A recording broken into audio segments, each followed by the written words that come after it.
Bismillahirrahmanirrahim. Assalamualaikum warahmatullahi wabarakatuh. Haturan kasugri pamirsa, sampurasun wargi-wargi sadaya. Kasugri pamirsa, mitra katresna dongeng Sunda Kang Gilang nu kajumantarakeun tur kapidangkeun di channel YouTube Kamemet Urang Sadaya. Alhamdulillahirabbil alamin, di dalasan ayeuna Kang Gilang tiasa tepang dangu deui sareng kasugri pamirsa. Urang baris medar carios anu enggal, anu masih nyandak latar atanapi kasang tukang sejarah zaman baheula kasugri pamirsa.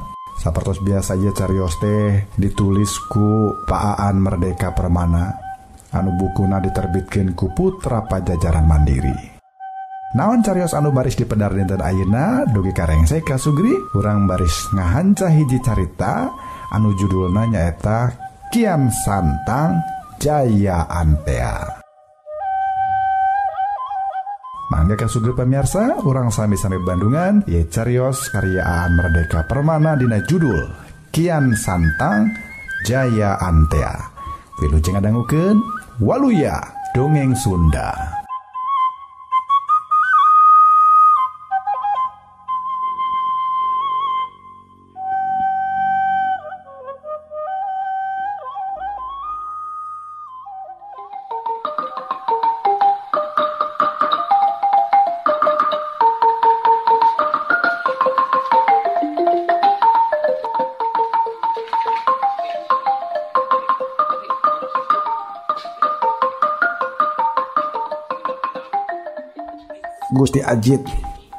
Gusti Aji Pandit Panduragan mah atuh da menak pajajaran, henteu sembarangan jalmi tiasa tepang malih masa tengah nyamunikeun maneh sabada pajajaran burak mah. Ceuk saha sia pajajaran burak? Jaya Perkosa nyegang surana ngaguntur. Harna kisilah ka mana bae? Ka ieu wewengkon mah parantos guyur cenah yen pajajaran teh parantos teh aya di kieuna. Ceuk Kirongke kituna teh bari medar ka nyohona jiga anu nya bae manehna nyaho jeung milu nyaksian. Pajah raja katutua dia baladna teh anu kakaburan ka Pulau Sari tadi obrod ku balad Banten maneh beak bersih teu disesakeun pisan. Maksud teu disesakeun pisan teh kumaha? Sora Jaya Perkosa tetep ngaguntur alatan cacaritana samusa sentak. Nya seep teu disesakeun pisan. Karatona dihuru rakyat jeung prajuritna dibinasa. Kumaha ari rajana? Nya kana dibinasa da piraku wawarehan, lamun rakyatna oge dibinasa piraku raja henteu. Ceuk Kirongke eta beja teh geus ka emper-emper satung kebing langit geus. Nya satung kebing langit teh geus apaleun. Jigana diembarkeun ku juru pantun karaton, tapi anu ayeuna kadungsang-dungsang hirup balangsak. Ceuk Kirongke. Aji mantri jiga keur nahan picirikeun. Ku Jaya Perkosa pundukna satengah dipengkek meureun maksudna mah montong lewe. Nya ari keur kaula mah aya untungna raja pajajaran burak teh. Ceuk Kirongke. Naha? Jaya Perkosa nyegag deui wae. Sabab sabada eueuh nagara otomatis eueuh aturan. Nu tadina pajak sah bandar kudu disebakeun ka nagara sawareh ayeuna mah jadi meleg-meleg bogana kaula. Ceuk Kirongke mimiti pipilueun edeg da meureun bongan panumpangna edeg. Nya eta ngomongna teu oleh sasentak. Jaya Perkosa hampir nangtung tur eudeuh ngajewang punduk Kirongke. Lamun mah beupeuteuyanana henteu dicakal ku Aji Mantri. Dua anana jiga anu sakali sewang silih pepelingan. Tadi Jaya Perkosa nyarek Aji Mantri ulah ceurik ayeuna giliran Aji Mantri anu ngalelemu Jaya Perkosa sangkan ulah nafsu. Henteu karasa lalampahan teh geus tepi. Tongkang badak turun jangkar di sisi Darmagaba saja. Kirongke menta upah tapi cek Surawesesa upah kakara dipasrahkeun saupama Kirongke geus nganterkeun rombongan tepi ka tempat dumukna Aji Pandit Panduragan. Bari setengah luhlah Kirongke wayahna nuturkeun pamenta Jaya Perkosa. Tapi memang jalan ke tempat dumukna Aji Pandit Panduragan teh bulat belit pungkal pengkol. Jalan satapak teh kudu dicacaram heula, da loba kakayon anu ngahalangan.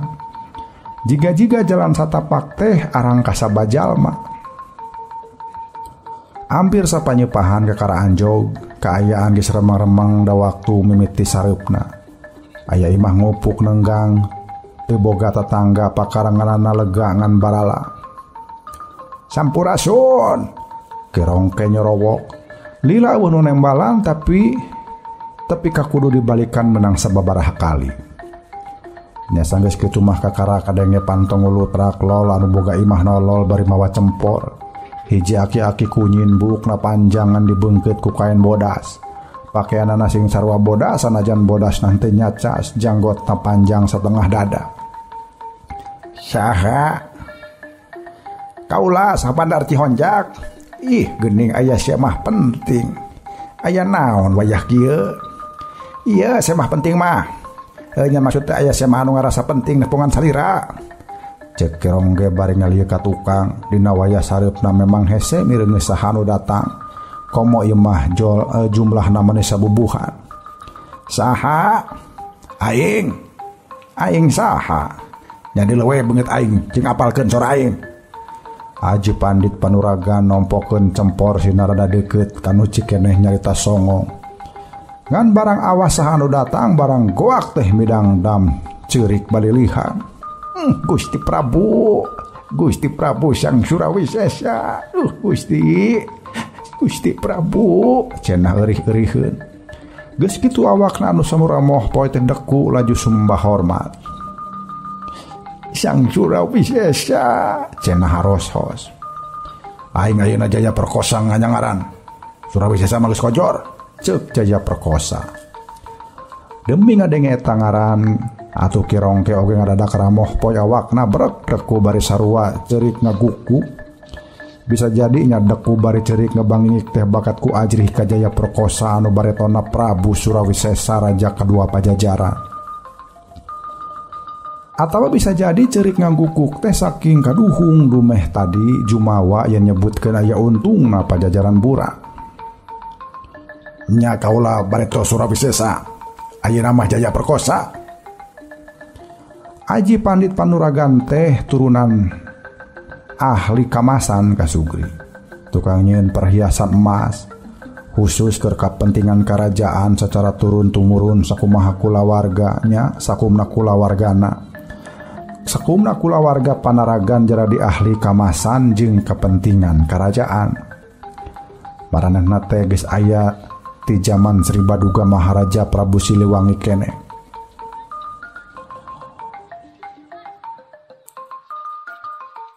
Raja Aji Mas Dandan Panuragan, Supriyanji Panuragan, Lehan Sanju Panuragan, Tarmaji Abi Haji Panuragan, Abi Ruhui Nandan Panuragan, Aji Pandit Panuragan. Sumpah kama parati jiwa, ngiji abad nempak pimake. Raja Kantar mipilanjut bihari, rangkuh patuh enja, antara natusan pangku, katnan yang bumi kerta. Sumpah kama ngalantun, lihar lambe sang hyang kalam. Talak. Geus janji dina ieu jiwa tina hiji zaman makuta bakal dipake ku hiji raja nu bakal datang dina zaman engke. Nu tukuh dina mereka salamatan karayat ratusan tahun kaharu. Nu sakirana baris lahir ti turunan nu bisa nang tayungan ka alam dunya. Janji kaula teh saucap letah kadenge kudu maha goib. Ingat. Kasugri pamirsa mitra kaum dangu anu mulia. Dina zaman Pajajaran keur aya mah maranehna ge kabawa jaya. Anu nyarieun perhiasan emas teh lain bae raja anu aya di tatar Sunda. Tapi oge para raja hampir sanusantara malah mah ti kerajaan-kerajaan anu aya di Asia saperti ti Cochin, Cina, Thailand, Birma jeung sajabana loba nu menta dijieun di Pajajaran. Para kulawarga Panuragan sasat dihormat-hormat disajajarkeun jeung pangagung kerajaan. Mangan meureun anu suwe mah turunan anu pangbuncitna nyaeta Aji Pandit Panuragan. Sabab kudu ngalaman hirup sangsara kadungsang-dungsang ti zaman Prabu Nilakendra keneh. Malah geus abur-aburan ti zaman Prabu Ratu Dewata keneh nyaeta Basadayih Pakuan digempur tilu kali ku balad Banten. Ngan bae sanajan kunyin jeung balangsa, ari anu nyaho saha Aji Pandit Ari anunya hosaha Aji Pandit Panuragan mah tetep nendin hormat. Nya contohna Kirongke sah Bandar Darmaga Cihonjak. Sameme Prabu Sedalunta kapakidulan ge Ari Aji Pandit Panuragan mah geus numpi di Bojong Emas. Mimitina bumen-bumen di sisi Citarum teu jauh ti Candi Purnahyang, ayeuna mah katelahna teh Candi Bojong Emas. Masih kene sok gawe jadi kamasan ngan sok nyamuni sabab sieun diganggu musuh. Naon sababna tadi Aji Pandit Panuragan ceurik ngaguku sabab kagagas jeung nalangsa ku kaayaan. Nagara burak pagawean kalantar eta nalangsana. Ari kagagasna ku diri Surawisesa anu ayeuna ukur hayang disebut Jaya Perkosa. Pikeun ngajaga puseur kamasan tina gangguan musuh. Di Bojong Emas teh ti harita kolu ngadegeun Binaya Panti atanapi Akademi Militer Pajajaran. Anu jadi rektorna lamun jek istilah basa kiwari mahnya Surawisesa. Sampan waktu selang-selang tina merelatihan ilmu kanuragan ka para siswa Binaya Panti, Surawisesa remen ngontrol kaayaan pusat kamasan. Nu matak Aji Pandit Panuragan mah apaleun pisan darman tepung. Kirongke katut jurumudi ku Jaya Perkosa dititah mulang kitu na teh bari ngasongkeun duit emas sakanjut kundang. Jisim kaula berat nyuhun, berat nanggung, berat narimakeunana bakal kalintang teh sopana jisim kaula kedah nyuhunkeun upah ka salira Gusti. Cek Kirongge mamandapan tur harita keneh manehna sejak undur diri teh eta tempat. Gusti Prabu junjunan abdi nah laras Pajajaran teh parantos burak. Lah manggeus montong nyabit-nyabit urusan ukarar itu sia. Tugas sia mah geuat. Cieun tiruan makuta. Beratna kudu sarua, bahanna kudu sarua. Rupana oge kudu sarua. Ngan bere ciri saeutik, yen anu ku sia dijieun ayeuna mah aya bedanya jeung anu asli, ceuk Jaya Perkosa. Kanggo kaperyogian naon Gusti? Lah manggeus ya, montong hayang nyaho. Namung jisim kaula teh teu werat ngarempak sumpah. Nah ada aing mah. Aing ge moal ngarempak sumpah. Ieu dengekeun. Sumpah aing tapi oge teu geseh jeung sumpah sia ti kulawarga Panuragan. Geus kitu Jaya Perkosa ngucapkeun sumpah. Geus janji di aya jiwa tina hiji zaman makuta bakal dipake ku hiji raja nu bakal datang dina zaman engke. Nu tukuh dina mere kasalamatan karajat ratusan tahun kahareup. Nu sakirana baris lahir turunan nu bisa nang tayungan ka saalam dunya. Janji kaula teu saucap leta. Kadenge kudu mah gaib. Ingat. Ngadenge eta sumpah Aji Pandit Panuragan tapak dekus sumembah hormat. Duka kabeneran duka tanggara saksi. Rengse sumpah dibaca geleger sora guludug ti ditu ti dieu. Kelapting guri lapting balesat manipasuli war mungguh mata keueuh. Tah sia, sumpah aing loba nu nyaksi, ceuk Jaya Perkosa. Kusabab diburu ku waktu Jaya Perkosa hayang makuta tiruan anggeus tereh-tereh. Waing eudeuh dipancongok, pokna. Munggu aneh Aji Pandit Panuragan teh katembong kunyin jeung miskin. Pakaian bodasna oge geus kuleuheuh jeung geus aya nu saroe. Tapi sawaktu diperih patinyeun mahkuta sagala bahan anu dipibutuh teh meni nyampak. Emas golondongan 23 karat, butiran intan permata katut batu merah delima oge aya. Tah tiron nu aslina. Awas mun teu akur. Awas mun teu nyeples. Ngan sia kudu nyaho. Mahkuta beno kasih Sang Hyang pake anu saasli-aslina mah. Ukur wenang dipake ku raja saluhureun ti raja. Ari anu titiron mah, anu mamalihan mah, bae teuing eudeuh dipake ku raja leutik atawa ku raja atawa ku anak kunu deuk kawinan oge. Kumaha sia eta mah? Karep teuing, ceuk Jaya Perkosa. Tapi da anu pajah kudu dijieun sagancangna teh nya teu bisa gancang jiga urang nyieun peuyeum sampe ka sugri. Sanajan ukur titiron ari dijieun mah tetep daria di puasaan 40 poe 40 peuting. Ditapaan oge 40 poe 40 peting malah cek basa kaum supranatural mah diasupan ku 40 rupa bangsa gaib. Cacak anu palsu teteh Kasugri. Makuta mamalihan rengse Jaya Perkosa ngajak bala dipikeun neruskeun lalampahan. Tapi tah di aletan teh urang bagi dua. Aletan uka hiji mawa makuta nu asli, aletan uka dua mawa makuta mamalihan. Arinditna kudu misah, nu penting tepi ka Sumedang Larang, cek Jaya Perkosa. Urang duaan anu bakal mimpin aletan teh sia mantri.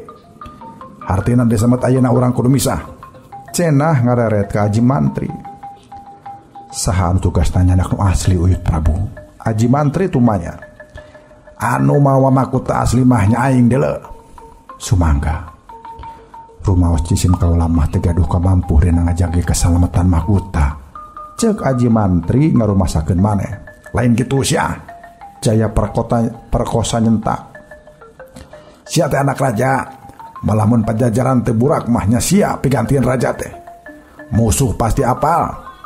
Tapi ku sabab apal musuh bakal ngabarikna teu ukur ka sia. Sabab dianggapnya sia anu ngageuweuk makuta teh. Ceuk Jaya Perkosa deui. Atuh sae pisan eta reka perdaya teh. Ceuk Aji Mantri muji kana taktik Jaya Perkosa. Aing anu ngeunah mah bisa kepat bari heotan, ceuk Jaya Perkosa. Jung bae dua aletan teh yang bari inditna napsi-napsi kabeh jalma leumpang antaya-antayan bari ngarelek gembolan pagede-gede. Ieu ge cenah kaasup taktik sebab di mana musuh ngaberik manehna bakal bingungeun. Ari nu mawa makuta teh anu mana jalmana?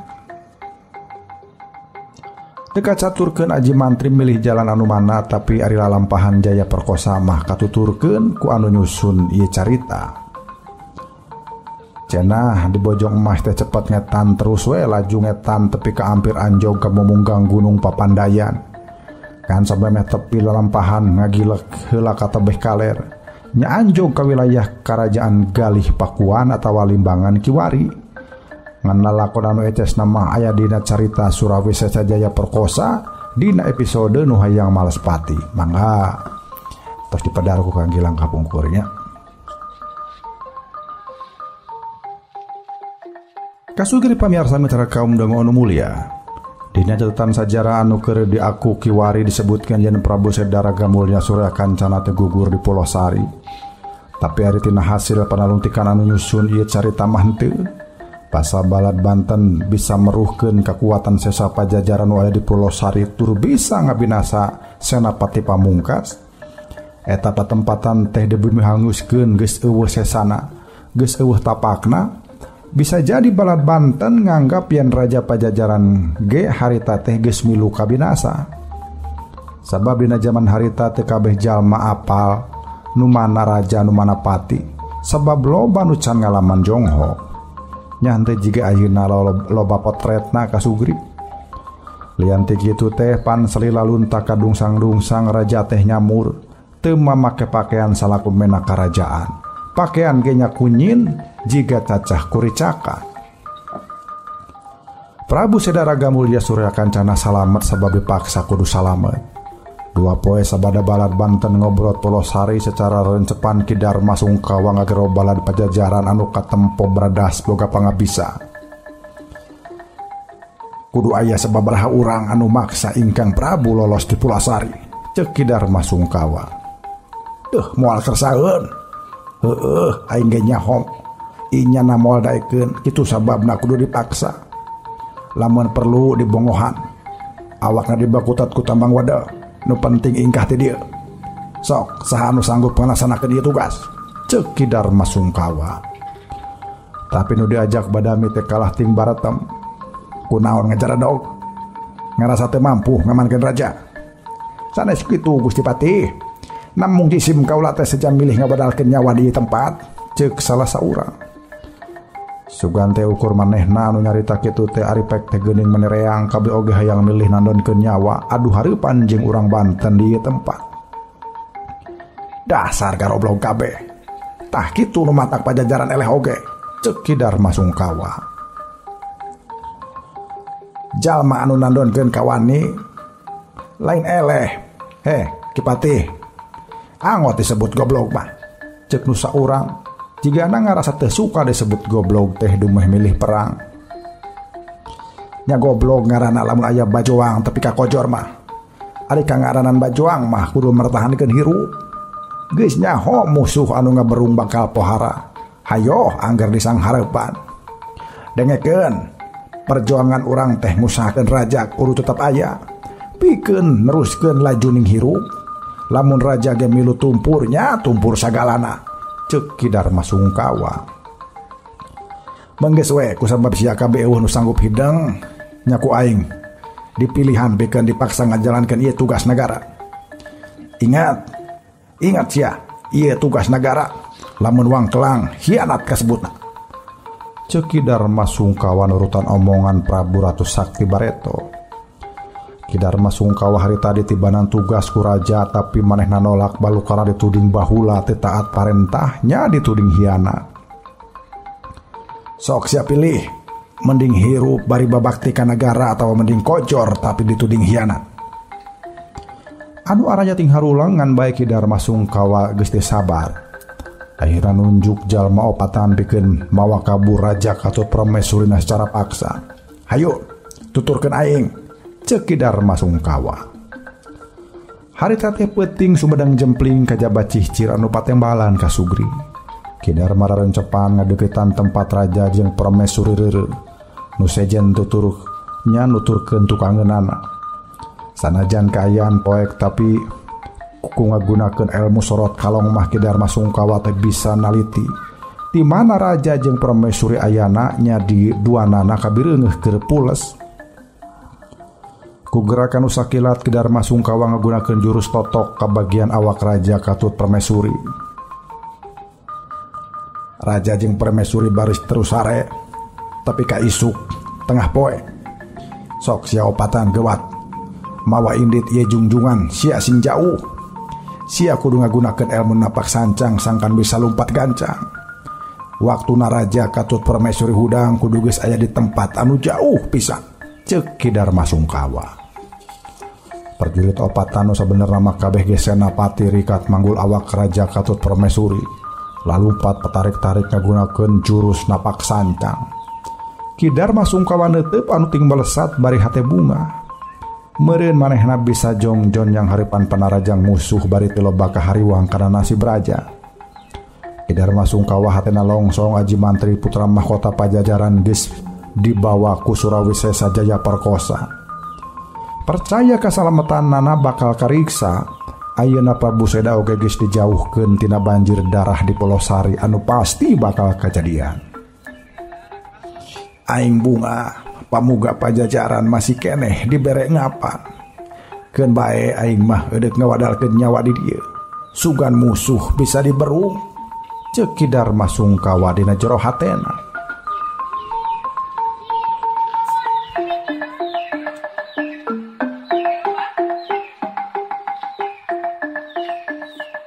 Awak raja katut permaisuri terus dibawa lumpat ngagancang ka cida sabab ngagunakeun jurus napak sancang ka Sugri. Lalampahan ge ka cida jauhna sabab lumpat gancang sasa teu eureun-eureun. Jalma nu opatan teh manggul awak jungjunganna sakali sewa. Ngan sanajan giliran tetep we opatna ngarasa capek sabab ban kabehanana sarua kudu lumpat gancang. Capena taku kumaha teu kitu sabab salila aya di Polosari teh nya teu weleh sayaga. Ari anu keur sayaga teh bisa kurang sare bisa kurang dahar. Da kumaha lamun keur sare musuh datang ngabongohan, kumaha lamun keur dahar musuh datang ngabancana.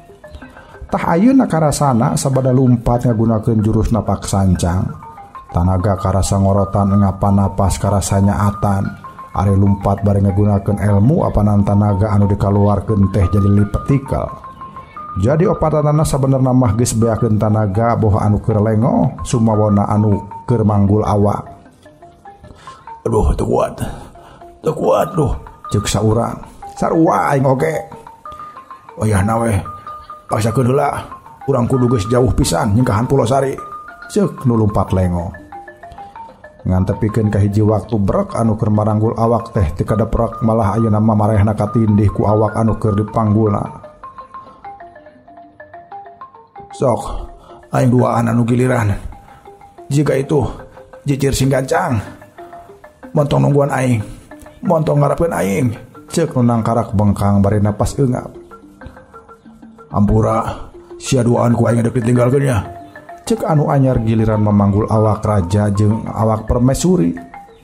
Nyawe duaan teh jicir lumpat tenolih anu keur tinggal loler beakeun napas. Lain tega tapi aya nu leuwih penting nyaeta mawa raja katut permaisuri ka tempat anu jauh pisan. Malah tepikeun ka dina hiji waktu mah nyaeta sanggeus panon poe mancaran nu duaan oge akhirna masarua tin jaloprak. Bener cek dugaan Ki Darma Sungkawa yen pangaruh totokan teh bakal beak dina waktu setengah poe. Da buktina Prabu Seda katut gireuhana teh cengkat dina ngagolerna. Prabu Seda nahan picerikeun sawaktu mireungeuh dua senapati geus ngababatang balukar beakeun napas. Aing ngarti kana kahayang sia kabeh. Yen aing ulah kojor. Ngan bae kurang ajar. Si kurang ajar Darma Sungkawa ngaguna si ka aing kaleuwih. Tepikeun ka aing teh bisa cengkat. Cek Prabu Seda manghandeulkeun kana polah Ki Darma Sungkawa. Handel sote da sabenerna mah inyana oge geus satuju dirina ingkah ti Polosari demi kalumangsungan Pajajaran. Jadi hartina teu kudu dipaksa jiga kieu. Ngan meureun tetep aing ge milu salah. Sebab ti anggalna aing mah keukeuh hayang milu bitotang jeung musuh. Ceuk gerentas hate Prabu Seda. Sabadang urebkeun dua jasad anu gugur saking hayangna bumela ka raja jeung nagara. Akhirna Prabu Seda neruskeun lampahan bari hese beleke sabab kudu nangtung, maksud teh kudu nungtun nu jadi pamajikan anu loba mopo. Malah di tengah jalan, di tengah leuweung luang liwung akhirna sang permaisuri oge ngadeprak geus teu kuat deui. Teu kuat lempang jauh, teu kuat kurang menahan lapar. Permaisuri ngagoler di bantalan kulahunan sang Prabu. Kakang Prabu kedah yakin yen Pajajaran ulah burak, cek permaisuri. Nah hadap Pajajaran mah teu burak. Leungit sote ngerana. Bangsa nama teh leungit. Keun maranehna sina laju neruskeun deui komara Pajajaran. Tembal Prabu Seda. Ceuk versi anu nyusun ieu buku Prabu Seda teh akhirna lempang sorangan sabara di tengah jalan permaisuri tutup umur. Lempangna muru jalma-jalma anu karasa masih satya ka Pajajaran. Ceuk beja nu dibejakeun deui pikeun miceun lacak Prabu Seda loba nyieun kuburan. Kuburan inyana di mamana. Kitu sababna di sawatara tempat loba kasebut makam Prabu Siliwangi. Nya kaasup di sawatara tempat nu aya di Pakidulan Bandung jeung Garut contona. Cek ieu versi mah cenah Prabu Seda teh teu gugur di Pelosari malah inyana geus ngalalana. Bari ngadeg-ngadegeun karajaan anyar nu katelahna ku sebutan Pajajaran alit. Ieu ku hayangna nembongkeun yen sabenerna mah Pajajaran teh tetep aya ka Sugri. Di wewengkon Majalaya contona, Prabu Seda ngadegkeun karajaan Parungkuyah, pasesaan yen di dinya teh kungsi aya karajaan. Katara dina ngaran-ngaran patempatan nu aya di Desa Nagrak, Kacamatan Pacet, Kabupaten Bandung. Di Desa Nagrak aya ngaran Lawang Gintung, pan Lawang Gintung mah kaca-kaca atawa gerbang karajaan. Sabab lamun eta ukur mangrupa gerbang desa, da gerbang desa mah ngaranna oge Lawang Kori. Oge aya ngaran tempat Galuh Sangkuan anu raket patalina jeung urusan karajaan. Di Desa Nagrak oge aya makam Prabu Seda, sabenerna anu disebut makam Prabu Seda teh eta mah makam Nyi Parahitra nya Nyi Parahitra Sulya Sahri. Ieu teh gereuha Prabu Seda anu ditikah sawaktu Prabu Seda aya di Karajaan Parungkuyah. Kusebab Prabu Seda terus dibeberi ku Balad Banten, makam gereuhana ku Rahaya teh diakukeun salaku makam Prabu Seda. Ari Prabu Seda mah laju ngalalana deui ngajauhan anu ngudag-ngudagna. Urang desa Nagarak sebenarnya loba anu jadi turunan Prabu Seda ti Gereha Nyi Prahita Sulia Sahri. Sabab ti ieu istri loba ngarundaikeun turunan.